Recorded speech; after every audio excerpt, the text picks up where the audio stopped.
മമ്മൂക്കയായിട്ട് ചെറിയൊരു വിരോധത്തിന് കാരണമായി ശ്രീ മമ്മൂട്ടി. അദ്ദേഹത്തിൻ്റെ കൂടെ ആദ്യ സമയത്ത് അഭിനയിച്ച ആളുകളെ ഒരു ആദരവ് രേഖപ്പെടുത്താൻ വേണ്ടി വിളിച്ചിരുന്നു. അപ്പോൾ ഞാൻ പോകണമെന്നെല്ലാം പറഞ്ഞ് കാത്തിരിക്കുന്ന സമയത്ത് കഷ്ടകാലത്തിന് ആ ദിവസം ഒരു സീരിയൽ വന്നു. ഗംഭീരമായിട്ടത് ചെയ്തുകൊണ്ടിരിക്കുകയാണ് ആ സീരിയൽ. അതിൽ പ്രധാനപ്പെട്ട ഒരു ക്യാരക്ടറാണ് ഞാൻ. സീരിയലിൻ്റെ ഇത് ഫുള്ളായിട്ട് തീർത്തിട്ട് വരാം, വൻ നഷ്ടമുണ്ട്. ചിത്രാഞ്ജലിയിലാണ് ചെയ്തുകൊണ്ടിരിക്കുന്നത്. അങ്ങനെ പൂർത്തീകരിച്ച് വന്നപ്പം അവിടെ സെനറ്റ് ഹാളിൽ എത്തേണ്ട സമയം കഴിഞ്ഞ് എനിക്ക് പോകാൻ കഴിഞ്ഞില്ല. അത് അദ്ദേഹം നോട്ട് ചെയ്തു. പിന്നെ അടുത്ത അമ്മയുടെ മീറ്റിങ്ങിൽ അവിടെ വെച്ച് കണ്ടപ്പോൾ ഇദ്ദേഹം മുഖമെല്ലാം വലിപ്പിച്ചിറക്കി വീർപ്പിച്ച് ദേഷ്യമൊറ്റൊക്കെ ആയിരുന്നു. ഞാൻ തൊഴുതിട്ടൊന്നും മൈൻഡ് ചെയ്തില്ല, ഇങ്ങനെ വെട്ടിത്തിരിഞ്ഞുകൊണ്ടെല്ലാം പോയി. വാത്സല്യം എന്ന് പറഞ്ഞ പടത്തിന്റെ ഷൂട്ടിംഗ് നടക്കുമ്പോഴേ ഇതിനു മുമ്പ് പറഞ്ഞിട്ടുള്ള കാര്യമാണ്. സ്റ്റിൽ ഫോട്ടോഗ്രാഫറുടെ അസിസ്റ്റന്റ് വന്നിട്ട് മമ്മൂക്കടുത്തൊന്ന് പോസ് ചെയ്യാൻ പറഞ്ഞു. ഒരു സീൻ കഴിഞ്ഞു വന്നു. മമ്മൂക്കാക്ക് അതൊക്കെ ഭയങ്കര ഇറിറ്റേഷൻ ഉള്ള ആളാണ്. സീൻ നടക്കുമ്പോഴത്തോളം ഫോട്ടോ, അല്ലാതെ പിന്നെ അങ്ങനെ പോസ് ചെയ്ത് നിൽക്കാൻ പറ്റില്ല എന്ന് പറയും. ഇതൊരു അസിസ്റ്റന്റ് ആണ് സ്റ്റിൽ ഫോട്ടോഗ്രാഫറുടെ. അവൻ വന്നിട്ട് സാർ ഒരു സ്റ്റിൽ, മമ്മൂക്കാക്ക് ദേഷ്യം വന്നു. ഇവനാരാണ് സ്റ്റില് പറയാനായിട്ട്. അപ്പൊ നോക്കുമ്പോൾ ഇവനേതാണ് ഈ പയ്യൻ, സ്റ്റിൽ ഫോട്ടോഗ്രാഫർ എവിടെ, അയാളെവിടെ എന്ന് ചോദിച്ചു മമ്മൂക്ക. അപ്പോൾ അയാൾ ശബരിമലയ്ക്ക് പോയതാ. ശബരിമലയ്ക്ക് പോയിട്ട് വന്നിട്ടില്ല. വലിയ ഇഷ്യൂ ആയി. അവനോട് വരാൻ പറഞ്ഞു. ഞാൻ ആദ്യം പറഞ്ഞാണ് അവനെ സ്റ്റിൽ ഫോട്ടോഗ്രാഫറായിട്ട് വെക്കേണ്ടത്. അങ്ങനെയാണ് ഇങ്ങനെയാണ് മറ്റേ. നമുക്കങ്ങ് ഭയങ്കര ദേഷ്യം വന്നു പെട്ടെന്ന്. സ്റ്റിൽ ഫോട്ടോഗ്രാഫർ ശബരിമലയ്ക്ക് പോകും. നമുക്ക് പറഞ്ഞു എന്തിനാണ് ശബരിമലയ്ക്ക് പോകണത്? ഇന്നലെ ശബരിമല നട അടച്ചതാണല്ലോ, പിന്നെ അവനവിടെ ശബരിമലയ്ക്ക് പോകണത്. കത്തി നിൽക്കുകയാണ്. അപ്പൊ ഹനീഫ്ക്കൊക്കെ മിണ്ടാതെ നിൽക്കുക. ചക്കരയാണ് നല്ല പഞ്ചസാരയെന്ന് വിളിക്കലേ. ചക്കര എന്ന് പറഞ്ഞാൽ കൈപ്പട്ടിയാണ്.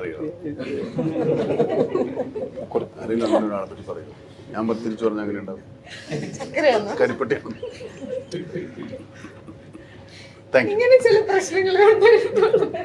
ആക്ച്വലി മമ്മൂക്ക ഒരു പാവം മനുഷ്യനാണ്.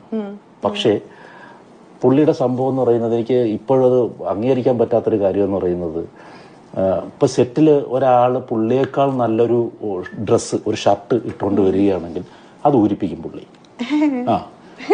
കാരണം ഒരു പ്രൊഡക്ഷനിലുള്ള ആരെങ്കിലും ആ ഷർട്ട് മാറ്റാൻ വിളിച്ച് പുള്ളിക്ക് അങ്ങനെയൊക്കെയുള്ള കുറച്ച് ഈഗോ വർക്കൗട്ടുണ്ട്. പിന്നെ അതുപോലെ തന്നെ പുള്ളി അവിടെ വന്ന പുള്ളി ആയിരിക്കണം രാജാവ്, അങ്ങനെയൊക്കെയുള്ള കുറച്ച് കാര്യങ്ങളുണ്ട്. അതിന് അടിയാളന്മാരൊക്കെ നിൽക്കുന്നവരുണ്ട്. അവർക്കൊക്കെ വീണ്ടും വീണ്ടും ചാൻസുകളുണ്ട്. ചില ആർട്ടിസ്റ്റൊക്കെ ഞാൻ അവിടെ കണ്ണുകൊണ്ട് കണ്ട കാര്യമാണ്. അവിടെ നട്ടലില്ലാതെ നട്ടൽ ഉളച്ച് നിൽക്കുന്ന കുറേ ടീമുകളുണ്ട്. ഇത് കൂടെ നിൽക്കുന്നവർ പുള്ളി എന്തെങ്കിലും ഒരു മണ്ടത്തരം പറഞ്ഞാലും പകൽ നോക്കിയിട്ട് ഇത് ഇരുട്ടാടാന്ന് പറഞ്ഞാൽ ബാക്കാ ഇരുട്ടാന്ന് പറഞ്ഞുകൊണ്ടിരിക്കും ബാക്കിയുള്ളവർ. അങ്ങനെ സപ്പോർട്ട് ചെയ്ത് ഇങ്ങനെ നിൽക്കുകയാണ്.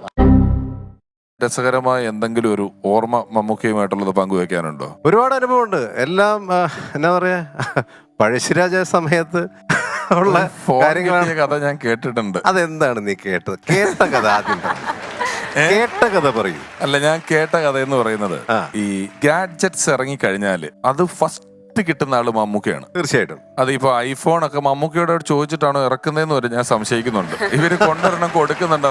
ഇറങ്ങലും അത് അങ്ങ് ജർമ്മനിയിൽ ഇറങ്ങി എന്നൊക്കെ പറയുന്ന കേട്ട് നമ്മൾ മമ്മൂക്കയെ കാണുമ്പോൾ അതും കൊണ്ടുവരും. അപ്പൊ അങ്ങനെയുള്ള നമ്മുടെ ഗുരുവിന്റെ അടുത്തേക്ക് പഴശ്ശിരാജയുടെ തലക്കോണൻ ലൊക്കേഷനിൽ കൊടുങ്കാടാണ്. അപ്പൊ ഞാൻ പുതിയ ഫോണുമായിട്ട് വന്നിരിക്കുക. മമ്മൂക്കടയിൽ ഓൾറെഡി ഉറപ്പായിട്ട് കാണുമല്ലോ, അത് പറയേണ്ട ആവശ്യമില്ല. കൊടുങ്കാടാണ്, ഒരു മാർഗവും ഇല്ല. ഞാൻ 2 ഫോണും, ഒരു ഐഫോണും അന്നിറങ്ങിയ നോക്കിയ എന്നിങ്ങനെ അത്യാവശ്യം തിളങ്ങി നിൽക്കുന്ന സമയം. ഇത് രണ്ടും പുതുതായിട്ട് ഇറങ്ങി, ഇമ്മീഡിയറ്റ് ഇറങ്ങി. ഇന്നലെ ഇറങ്ങി, ഇന്നെന്റെ കയ്യിലായി. അപ്പൊ ചെല്ലുമ്പം ഞാൻ നോക്കാം, നമസ്കാരം, എപ്പോ വന്നു?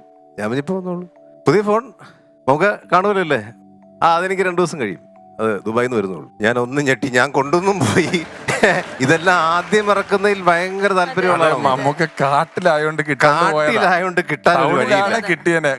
ഏതോ കാട്ടിലായോണ്ട് പുള്ളിക്ക് ഫോൺ കിട്ടിയില്ല. അദ്ദേഹത്തിന്റെ അടുത്തേക്ക് ആ ഫോൺ കൊണ്ടുവന്നിട്ട് മനോജേട്ടൻ എടുത്തങ്ങ് ഞാൻ കാണിച്ചപ്പോ എന്നെ ഒന്നിതായി. കാരണം അതത്ര ഇഷ്ടപ്പെട്ട് കാണില്ല. കാരണം എനിക്കറിയാം, കാരണം പുള്ളി ഇതെല്ലാം ആദ്യം ഇറക്കുന്നതാണ്. ഞാനിത് കാണിച്ചു. അതിന്റെ പുറകെ N95 ഈ നോക്കിയയുടെയും കാണിച്ചു. അതൊന്ന് ഹാപ്പനിങ്ങാ. ഇത് രണ്ടും കൈവച്ചു. ഇതൊക്കെ എവിടുന്ന് കിട്ടി? ഞാൻ പറഞ്ഞ എന്റെ ഫ്രണ്ട് ഇന്നലെ കൊണ്ട്. അല്ലെ, എനിക്ക് 2 ദിവസം കഴിയുമ്പോൾ കിട്ടും. ഇതിപ്പം തലക്കോണത്ത് കാട്ടായം അങ്ങോട്ടാരും കൊണ്ടുവരാനില്ല, എൻ്റെ ഉണ്ട്, സാധനമുണ്ട് എന്നൊക്കെ പറഞ്ഞ് അഡ്ജസ്റ്റ് ചെയ്തു. എനിക്കറിയാൻ കിട്ടിയിട്ടില്ലെന്ന്. എന്നെ ആ സമയം മുതൽ അന്ന് വൈകുന്നേരം വരെ ഇതുകൊണ്ടാണോ എന്ന് എനിക്കറിയില്ല എന്റെ പിഷു. അല്ല, ഈ ഫോണൊക്കെ കൊള്ളാം. നിങ്ങൾ എന്താണ് നിങ്ങളുടെ ഉദ്ദേശം? നിങ്ങളൊരു നടനല്ലേ? നിങ്ങളുടെ ബോഡി ആദ്യം കറക്റ്റ് ചെയ്യണം. നിങ്ങളുടെ കൈക്ക് വണ്ണമില്ല, നിങ്ങളുടെ കാലിന് വണ്ണമില്ല. എന്നെ കുറിച്ച് മുഴുവൻ നിങ്ങളുടെ പ്രപ്പോഷൻ ശരിയല്ല, നിങ്ങൾ എക്സസൈസ് ചെയ്യുന്ന ഒരു നടൻ എന്ന് പറഞ്ഞാൽ അവന്റെ ഉപകരണം അവന്റെ ശരീരമായിരിക്കണം. ഞാനൊക്കെ കണ്ടിട്ട് കേട്ടത് മനോജോട് പറഞ്ഞു, മനോജേട്ടന്റെ അരക്ക് കീബോർഡുള്ള നീളവും അരക്ക് മുകളിലോട്ടുള്ള നീളവും പ്രപ്പോഷൻ അല്ല എന്ന് പറഞ്ഞെന്നാണ് ഞാൻ കേട്ടത്. നിങ്ങൾ എന്തെങ്കിലും വലിയ കുഴപ്പമുണ്ടോ? ഈ പറയുന്ന കുഴപ്പമൊന്നുമില്ല. അന്ന് ഈ പറഞ്ഞ ചെറിയ കലിപ്പ് കൊണ്ട് പറഞ്ഞ ഒരു ഐഫോൺ ചതിച്ച അങ്ങനെ എന്നെ വൈകുന്നേരം വരെ എന്നെ കുറ്റപ്പെടുത്തില്ല. നമുക്ക് എന്നെ കുറെ കളിയാക്കിയിരുന്നു സെറ്റില്. എന്ത് പറഞ്ഞിട്ട്? എനിക്കാദ്യം ഗ്രേറ്റ് ഫാദറെ കാണുമ്പോൾ എൻ്റെ പല്ലൊക്കെ നല്ല ഡിസോർഡർ ആയിട്ട് ഇരിക്കുന്ന ഒരു സമയമായിരുന്നു.